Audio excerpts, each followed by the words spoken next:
Class 10th exercise 12.2 question number 8।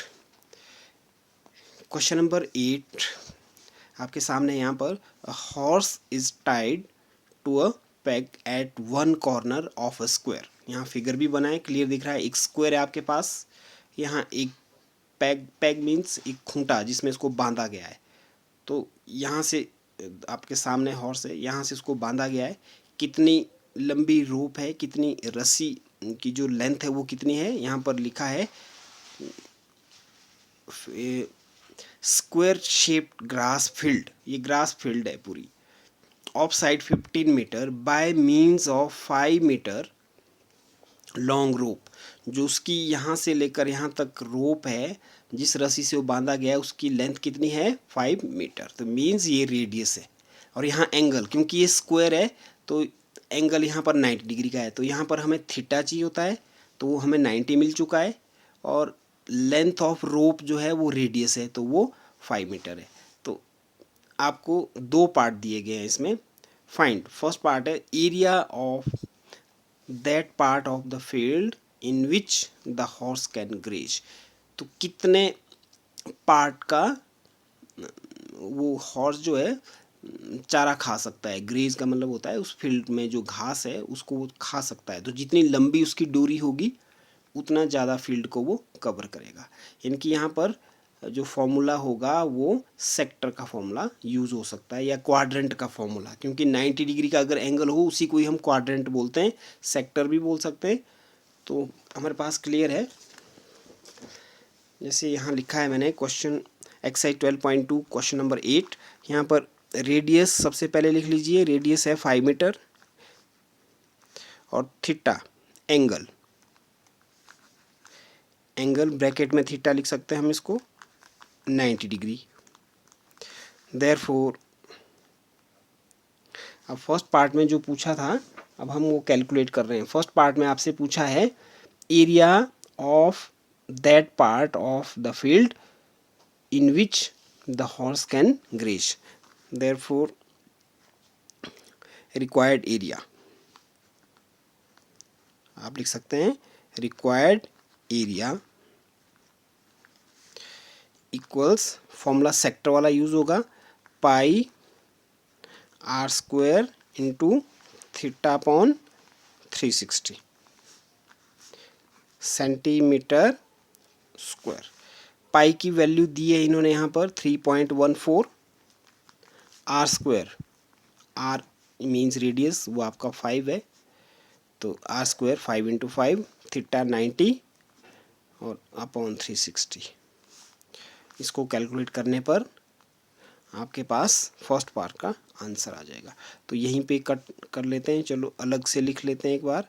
3.14 into 5 into 5 90 upon 360 centimetre square. यहाँ cut कर देते हैं, 0 से 0 और 9 4 जा 36 होते हैं। 4 2 से कट हो जाता है और इधर 3.14 भी 2 से कट हो जाता है, 1.57। इतना ही रखो। अब आपके पास बच गया 1.57 इंटू 5 को मल्टीप्लाई कर तो 25 अपॉन 2 सेंटीमीटर स्क्वायर। इसके बाद इन दोनों को मल्टीप्लाई कर दो, 25 और 1.57 को मैंने पहले ही किया है मल्टीप्लाई। तो आपका जो मल्टीप्लिकेशन आ रहा है इसका वो आ रहा है 39.25 अपॉन 2 सेंटीमीटर स्क्वायर। अगर इसको 2 से डिवाइड करें तो आपका आंसर आ जाता है 19.625 सेंटीमीटर स्क्वायर। तो ये फर्स्ट पार्ट का आंसर है। इसमें एक सेकंड पार्ट भी पूछा आपसे, तो मैं सेकंड पार्ट भी यहीं कर लेता हूँ, छोटा ये सेकंड पार्ट भी। देखिए सेकंड पार्ट में आपसे पूछा है यहाँ बुक में, second part, the increase in the grazing area if the rope were 10 metre long instead of 5। अगर ये रोप फिगर में जैसे आप देख रहे हैं, अगर ये रोप 5 मीटर की जगह 10 मीटर होती तो कितना एरिया बढ़ जाएगा, तो वो आपने बताया। मतलब इस बार रेडियस आपने 10 लेनी है और एंगल वही रहेगा यानी कि थीटा। फिर से सेक्टर का फॉर्मूला यूज़ करेंगे।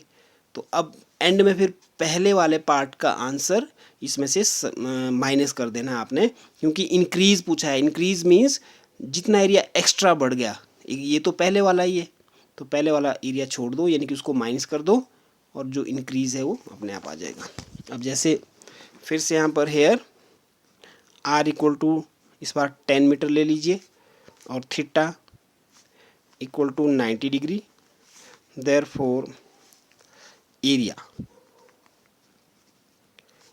ऑफ सेक्टर बोल सकते हो, क्वाड्रेंट बोल सकते हो, क्वाड्रेंट भी बोल सकते हैं, जिसमें 90 डिग्री का एंगल होता है वो क्वाड्रेंट कहलाता है, 1/4 होता है वो, QUADRANT, area of quadrant. Formula है pi r square into theta upon 360। इसमें भी वैल्यू भर के उसको सॉल्व कर दो। पाई की वैल्यू है 3.14 are square, 10 into 10, theta 90 upon 360 centimetre square.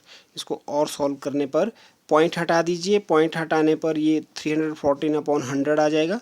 Point के बाद 2 डिजिट है इसलिए 100। मैंने 100 इसलिए हटाया यहाँ पर क्योंकि यहाँ पर 10 इंटू 10, ये 0 से 0 कट जाएगी फिर आपकी, 10 इंटू 10 और 90 अपॉन 360, ये भी कट कर दीजिए। अब ये 10 10 ये वाली 100 भी कट हो जाता है, 90 की 0, 360 की भी 0 कट कर दीजिए। 9 से 36 को कट करने पर 4, अब 4 भी कट हो जाता है 2 से, और 314 भी कट हो जाता है 2 से।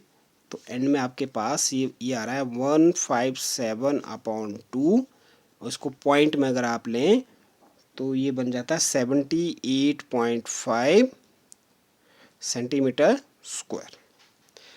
तो इंक्रीज कितना हो जाएगा तो वो हम लिखेंगे, therefore increase in the grazing area या एरिया। तो वो हो जाएगा, जो एरिया अभी आया हमारा 78.5 माइनस पहले वाला जो फर्स्ट पार्ट में आया था यानी कि 19.625, अगर इनको आप माइनस करेंगे तो आपका आ जाएगा 58.875 सेंटीमीटर स्क्वायर।